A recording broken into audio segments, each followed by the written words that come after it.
Hello viewers and welcome to my channel Museum of Geology. Today I am here to talk about the evolution of gastropods and you can say the introduction of Phylum Mollusca. First of all we will discuss introduction of Phylum Mollusca. After that there are class Gastropoda. Number 3 there are morphology. Number 1 is soft parts and number 2 is hard parts. After that there are ornamentation, forms of the shells, evolutionary trends in gastropods, some important fossils. So here's introduction of Phylum Mollusca. The Phylum Mollusca means soft bodied, includes soft bodies and triploblastic and unsegmented and coelomate invertebrates animals. These animals are bilaterally symmetrical and unilateral symmetry, as you can see in the image or photograph of the mollusca. Class Gastropoda. So what is class Gastropoda? The Gastropoda stomach and poda's foot is one of the main class of Phylum Mollusca, including snails, wax and limpets and etc. Some of the gastropods are terrestrial, some are freshwater, while all others are marine. The Phylum Mollusca is classified into 7 classes, but only 3 classes are important by the geological overview. They are Lamellibranchia and Cephalopoda and Gastropoda, as you can see in the images. The morphology. So morphology, a gastropod shell is long, conical tube-like structure, closed at one end, open at the other end. The open interior end is known as aperture. Morphology as gastropods have been divided into 2 parts, soft part and hard part. Soft parts: head with tentacles and eyes, mouth activity, foot, gills or lungs, heart and peristom and radula, nervous system, mantle, and you can say what we can pronounce it. It's a little bit very difficult for me to pronounce it. Oesophagus and stomach, or you can easily understand in the image which I can attach with these. After that, after the soft part, there are hard parts. Number 1 is spire. All the worlds except the last world constitute the spire of the shell. After that, and protocons. The closed posterior end is known as protocons and suture line. The whorls are separated by a slight depression which is known as a suture. And after that, the another is apex. The terminal whorl of the spire forms the apex. Body whorl. The last whorl in which the animal lives is known as body whorl. And what is aperture? The open anterior end is known as aperture and peristom. The margin of the aperture is termed as peristom. The inner lip. The inner lip parts, or you can say the inner part of the peristom, is known as inner lip. And after that there are outer lip. The outer part of the peristom is known as outer lip.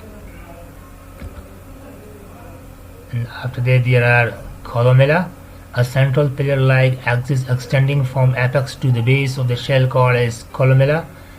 And siphonal canal. The anterior tube is the anterior or siphonal canal. What is the anal canal?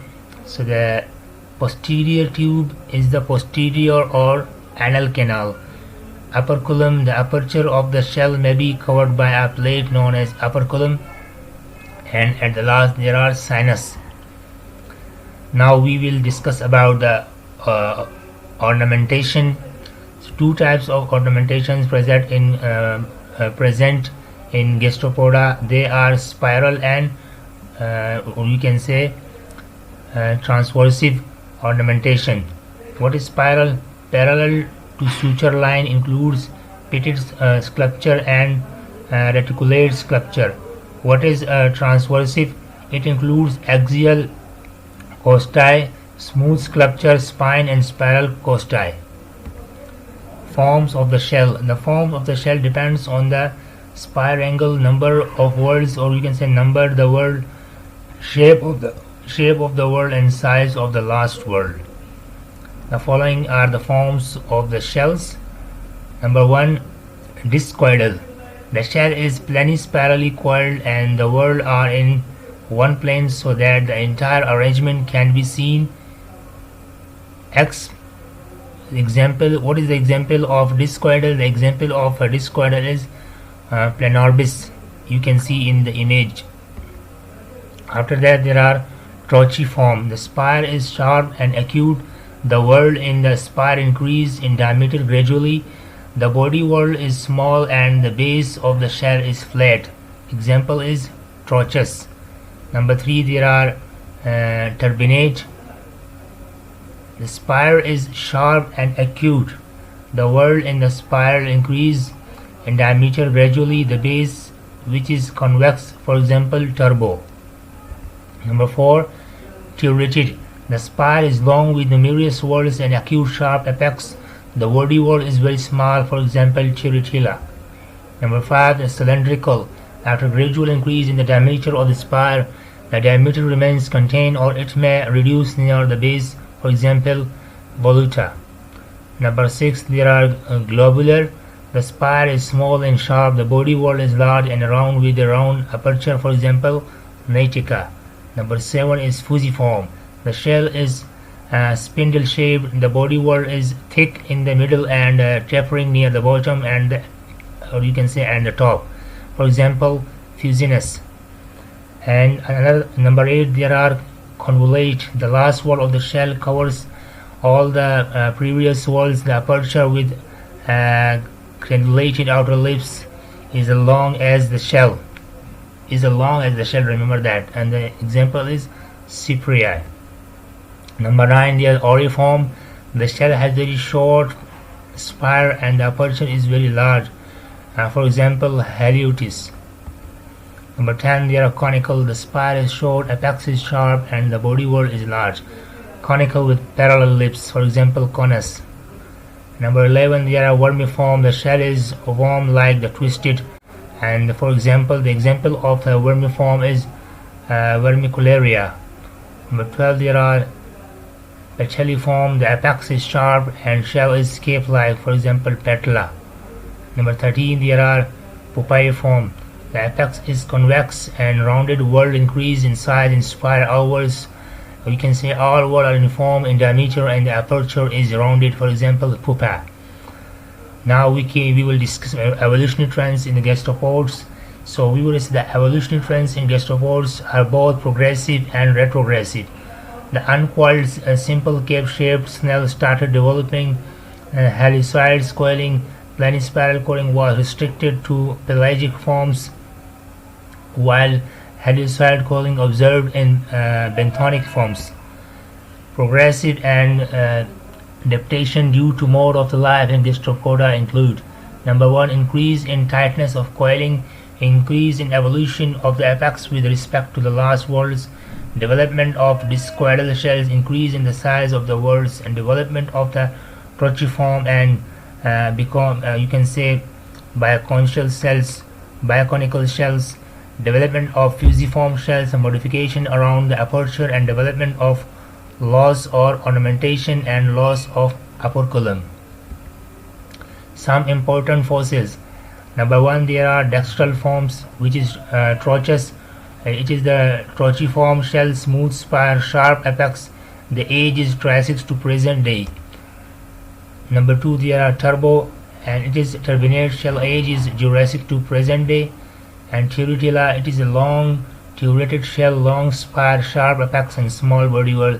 The age is Cretaceous to present day. Number 5, there are natica. The shell globular, small and sharp spire, large body whorl. You can say the large body whorl, rounded aperture, and you can say the umbilicus present there. Round aperture, umbilicus, and also umbilicus present there, and the age is Triassic to present day. Number 6 is cypria. It is convolute shell, outer whorl covers all our whorls, all other whorls and lips, and stimulated. Age you see to present day. Number 7 in a conus, conical shell and short flat spire and long body whorl, lips parallel, and the age is Upper Cretaceous to present day. Number 8, there are voluta. It is a short spire and cylindrical shell and long aperture, and the age is Eocene to present day. Number 9, there are murex. The shell with a node, spine, large whorls, and long aperture. The age is Eocene to present day. And sensual forms. What is the sensual forms? It is the Plaurbis discoidal shell, age Jurassic to present day. And number 2, there are Fisa short. Number 2 is Fisa short spire and globular body whorl, helicoid coiling, and the age is Interprepians, or you can say Interprepians. After that, so I hope you have enjoyed this lecture and wish you best, and I will wait for your comments and for your response on this video, and I hope you will enjoy this very, very valuable information about Gastropoda and evolution of gastropods. And please give me feedback in the comment box, and let's meet in the next video. Thank you.